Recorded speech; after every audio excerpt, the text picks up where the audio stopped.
Olha só, a previsão de reabertura dos aeroportos no Líbano é dia 3 de maio, mas há possibilidade de prorrogação dessa data. O grupo, como o Mohammad conta, já entrou em contato com a Embaixada Brasileira pedindo essa repatriação e enviaram, então, o grupo e Mohammad enviou esse depoimento, esse relato, fazendo esse apelo aqui no Bom para Todos ao governo brasileiro.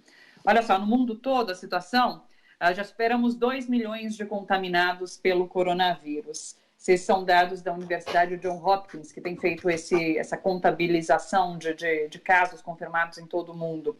Os Estados Unidos é o maior foco de contaminação, são 600 mil casos confirmados, isso indica 30% da contaminação total no mundo. Sobre os números, as situações de outros países e um panorama do contexto mundial em relação à pandemia de coronavírus, a gente conversa agora com o sociólogo e escritor, o professor Alexandre Mirhan. Olá, professor, tudo bom? Tudo bom, Thalita? Boa tarde a todos que nos assistem. Obrigado mais uma vez. Queria que você comentasse um pouco para a gente, então, sobre essa situação mundial em relação a números. Estados Unidos, por enquanto, tem o maior número de casos confirmados e de mortes também. Sim, então, eu fiz um estudo hoje.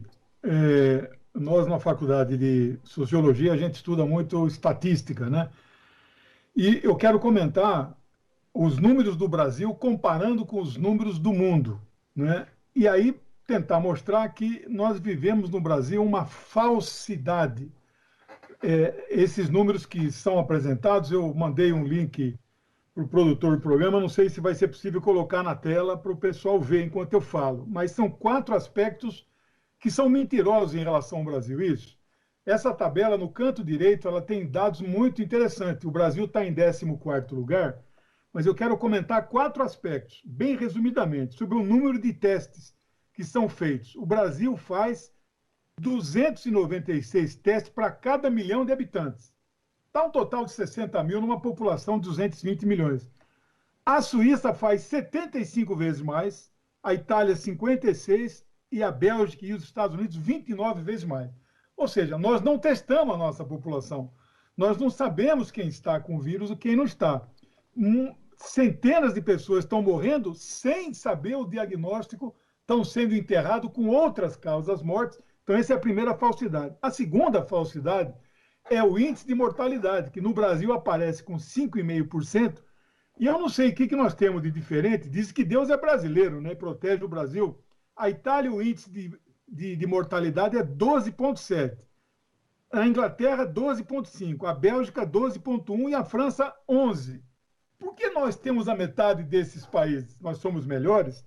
O terceiro aspecto é o número de casos por milhão de habitantes, né? Aqui aparece, então, 104 casos de contaminação por milhão de contaminação. Veja, isso aqui é outro disparate. Por que a Espanha tem 34 vezes mais contaminação que nós, a Suíça 28, Itália e Bélgica 24? Então, aqui no Brasil, não se contamina.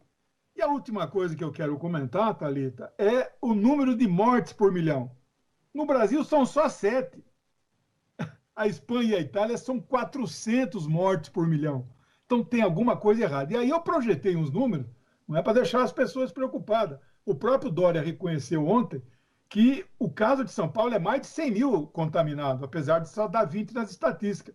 Eu acho que nós estamos hoje com 700 mil contaminados no Brasil e podemos apontar para um número de mortes superior a 20 mil, chegando a 40 mil.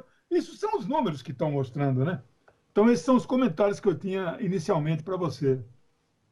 E daí você está fazendo uma pesquisa, professor, em relação a como estudiosos estão apontando caminhos para esse mundo pós-pandemia.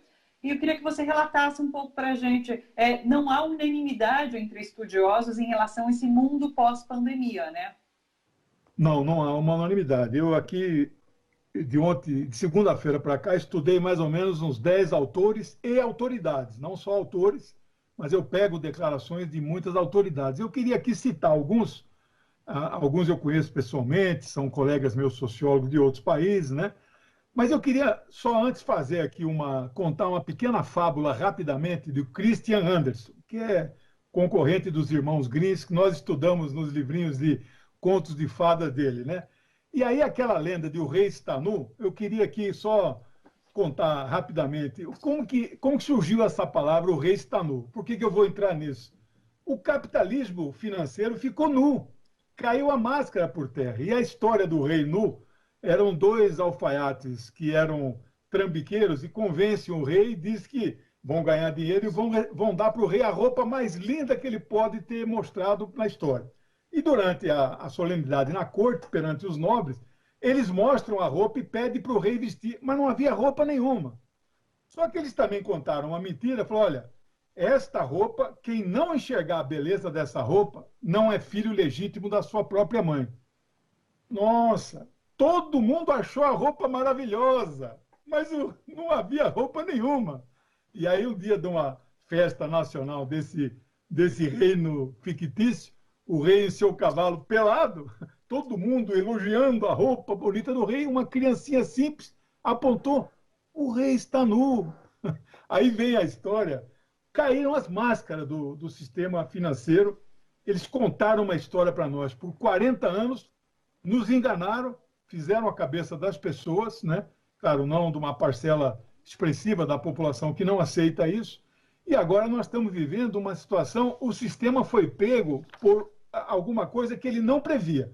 Já vinha vindo, e nós comentamos aqui 2 ou 3 programas, uma crise muito forte do modelo do capitalismo financeiro. Essa crise foi agravada por essa pandemia mundial, né? Aí, então, o grande debate é isso. O neoliberalismo chegou ao fim? Bom, se não chegou ao fim, e não é unanimidade, não sei se teremos tempo, mas nós podemos voltar a isso. Eu, como sociólogo, tenho uma preocupação em estudar mais a questão da superestrutura e construir cenários para o futuro. Eu não me preocupo com o dia a dia, a alteração comportamental, que eu acho que vai haver, mas não é o nosso forte na sociologia, né?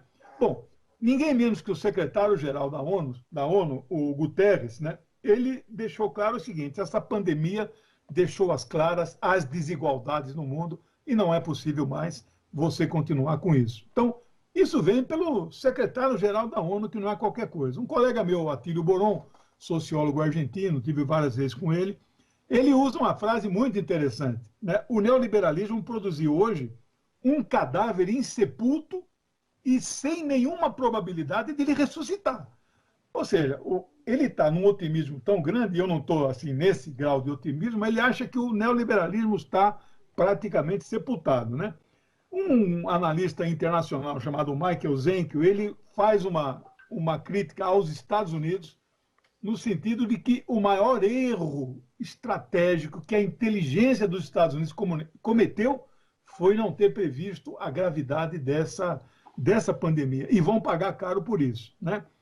Aí nós vamos ter uma série de outros autores que eu queria aqui também mencionar. O Sérgio Amaral foi embaixador do Brasil na França, na Inglaterra, nos Estados Unidos. Ele é tucano, né? Essas são as embaixadas mais famosas e ricas. No Itamaraty é chamado Circuito Elizabeth Arden. É onde todo mundo quer ir.